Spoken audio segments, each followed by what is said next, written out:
Hello everyone. Today I would like to show you all how to use quick share feature on Android device.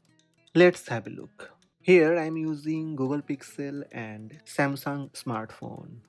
To use quick share on Google Pixel, first open the photo or video that you would like to share with another Android phone. Tap share button on bottom left. Now tap quick share on bottom left. Tap use QR code.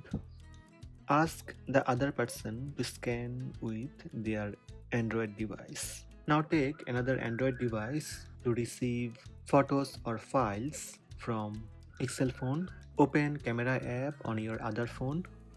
Now scan the QR code. Tap available link on the screen. Immediately this will start transferring files. Tap open. That's it, file transferred from Google Pixel. So these are the steps to use quick share feature on Android device. Hope this video help you. Please subscribe my channel by tap subscribe button.